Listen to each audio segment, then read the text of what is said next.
Do you often feel as though you fail to get your opinions heard, or that people readily dismiss or undermine your views?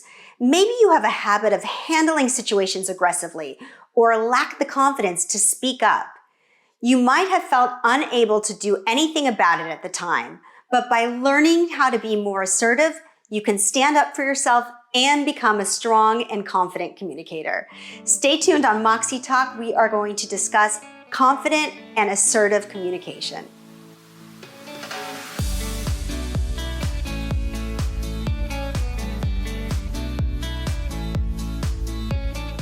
Hi everyone, I'm Fia Fasbinder and welcome to Moxie Talk, where we help you find your voice, share your message, and lead with confidence. Now, before I start this video, if you are watching on YouTube, make sure to subscribe to our channel and hit that alert button so that you get notified of any new videos we put out. Today, we are talking about assertive communication, and we're going to look at why assertiveness is important and explore some strategies that you can use to become more assertive and further both your confidence and your influencing skills. Now, a recent study found that people who experience anxiety may be passive during social interactions. Perhaps they fear the consequences of expressing their unique needs and goals. This study found that the consequence of such behavior can be the suppression or even the minimization of your own needs. Being unable to act in your own self-interest not only has an impact on social situations and relationships, but lack of assertiveness is associated with low relationship satisfaction and low self-esteem.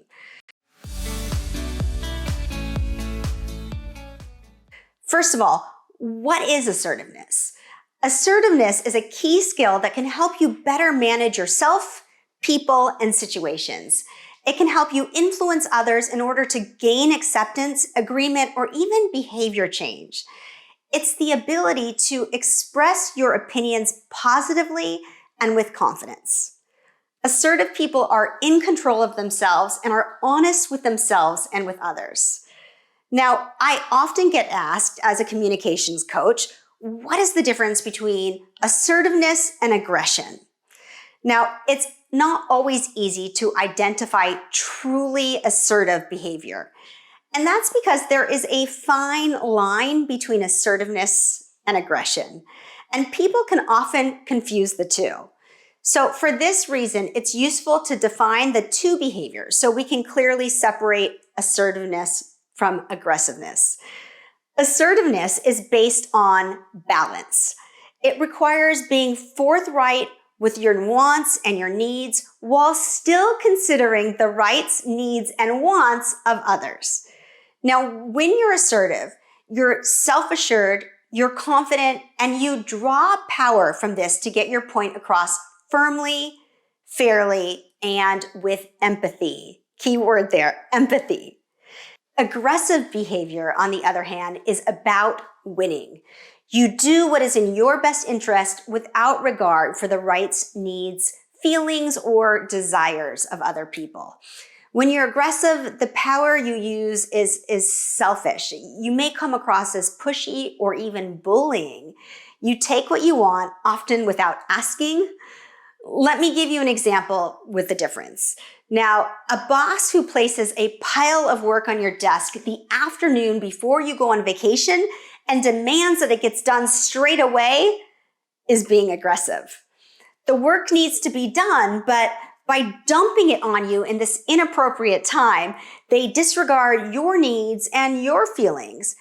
When you, on the other hand, inform your boss that the work will be done, but only after you return from vacation, you hit that sweet spot between passivity, which would be not being assertive enough and not standing up for your own rights, and aggression, which would be being hostile, angry, or rude about this request. So you assert your own rights while recognizing your boss's need to get the job done. Hopefully that demonstrates a good difference for you between aggressiveness and assertiveness. Now, let's talk briefly about the benefits of being assertive. I know that this seems pretty nervy for a lot of you, so let's talk about the benefits and give you a good incentive. Being assertive allows you to communicate your wants and your needs more authoritatively while remaining fair and empathetic. It can also help you become more self-confident, and studies have shown that it even improves your mental health. Assertiveness provides other benefits that can help you both in your work life and in other areas of your life. In general, assertive people make great managers because they get things done by treating people with fairness and respect and are treated by others the same way in return. This means that they're often well-liked and seen as leaders that people want to work with. Now, assertive people also negotiate successful win-win solutions. They're able to recognize the value of their opponent's position and can quickly find common ground with them. They're better doers and problem solvers, and they feel empowered to do whatever it takes to find the best solution to the problems that they encounter. They're also less anxious and less stressed because they don't feel threatened or victimized when things don't go as planned or as expected. They don't act aggressively, which would be threatening, or like a victim, which would be way too passive. And they have greater job satisfaction because they feel confident to say yes to the person and no to the task.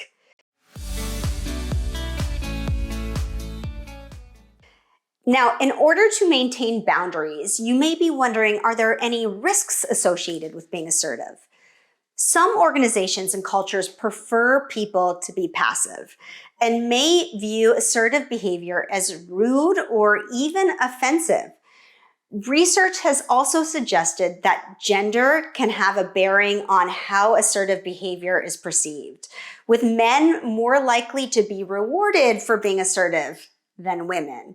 But if you're a woman watching my video, this is by no means saying that you should simply succumb to the status quo. If you watch any of my videos, you know that I would much rather women be bold, but also be aware that your assertiveness may be perceived as aggression, not your problem. Keep doing exactly what you're doing. And if you're worried about hitting the right balance between assertiveness and aggressiveness, experiment with small steps at first until you find what's right for you. A little assertion at the right time can be highly effective, and it's a great way of developing your sense of self-confidence. And I coach this to women all the time. It doesn't feel good to be passive. It doesn't feel good to be aggressive. Assertiveness feels great. Even if you're worried about being perceived as aggressive, I would much rather you be bold, take some risks, and experiment with what feels right to you with assertiveness. And it's not always easy to become more assertive, but it is possible. So how do you be assertive? It's not always easy to become more assertive, but it is possible. So if your disposition or your workplace tends to be more passive or aggressive than assertive, I have 7 tips to help you find the right balance. Now, first, value yourself and your rights. To be more assertive, you need to gain a good understanding of yourself, as well as a strong belief in your inherent value and your value you bring to the organization and the team. This self-belief is the basis of self-confidence and assertive behavior. It will help you recognize that you deserve to be treated with dignity and respect, and give you the confidence to stick up for your rights and protect your boundaries, and to remain true to yourself, your wants, and your needs. And a quick side note, self-confidence is an important aspect of assertiveness, but it's crucial that you make sure that it doesn't develop into a sense of self-importance or self-entitlement. Your rights, thoughts, feelings, needs, and desires are just as important as everyone else's, but not more important than anyone else's. Second, voice your needs and wants confidently. You've probably heard that old saying, don't ask, don't get.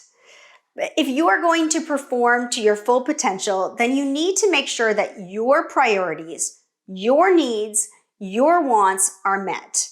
You can't wait for someone else to recognize what you need. You might wait forever if you do this. I'm telling my kids this confidently. You have to ask. People can't read your mind. So this requires you to take the initiative and start to identify the things that you want now. Then set some goals so that you can achieve them. And once you've done this, you can tell your boss or your colleagues exactly what it is that you need from them to help you achieve these goals in a clear and confident way. And don't forget to stick to your guns. Even if you want isn't possible right now, ask politely whether you can revisit your request in 6 months' time. Also, you can find ways to make requests that avoid sacrificing others' needs. Remember, you want people to help you, and asking for things in an overly aggressive way or a pushy way is likely to put them off from doing these things, and it might even damage your relationship with those people. So even if you're feeling some resistance to your ask, don't get aggressive and don't get passive. Stick to your guns.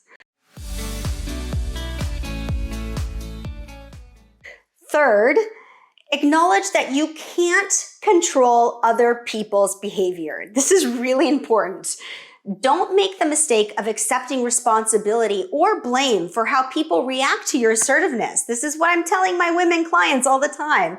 If they, for example, act angry or resentful towards you, try to avoid reacting to them in the same way. Don't blow up just because they blow up. Remain calm, remain confident, and remain assertive. Remember, you can only control yourself, and you can only control your own behavior. So do the best you can to stay calm and measured even if things get tense. As long as you're being respectful and not violating someone else's needs, then you have the right to say or do what you want. And you may be paving the way in your company for assertive behavior. This might be a really, positive step forward in your company for assertive versus passive or aggressive behavior. Now, if somebody reacts negatively to you, don't rise up to meet them. It's like the Martin Luther King quote that you can't fight fire with fire.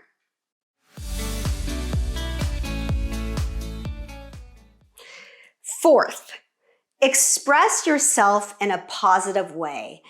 It's important to say what's on your mind, even when you have a difficult or negative issue to deal with. But you must do it constructively and sensitively. Don't be afraid to stand up for yourself and confront people who challenge you and your rights. You can even allow yourself to be angry, but remember to control your emotions and stay respectful at all times. Repeat a mantra to yourself if you need it. Water off a duck's back or lead with love. Whatever it is you need to do to stay calm and collective, even in the face of chaos.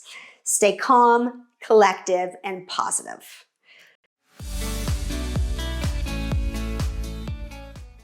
Fifth, be open to criticism and compliments. Accept both positive and negative feedback graciously, humbly, and positively. If you don't agree with the criticism that you receive, then be prepared to say so, but without getting defensive or angry.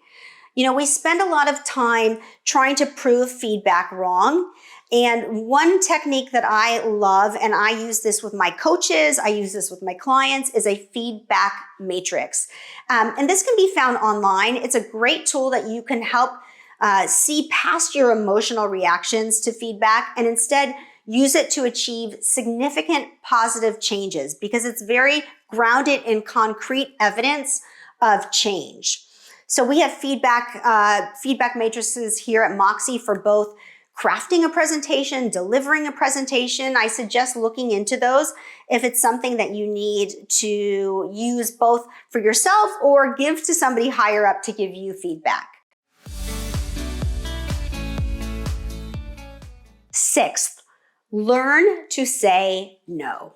Look, saying no is hard to do, especially when you're not used to doing it, but it is vital if you want to become more assertive. Knowing your own limits and how much your work is worth and how much you're able to take on will help you manage your tasks more effectively and to pinpoint any areas of your job that make you feel as though you're not being valued, that you're being taken advantage of.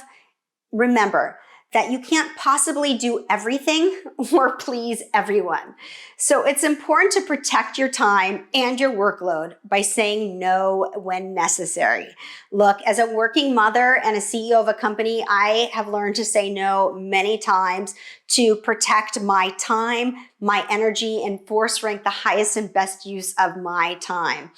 And when you do have to say no, if possible, try to find a win-win solution that works for everyone.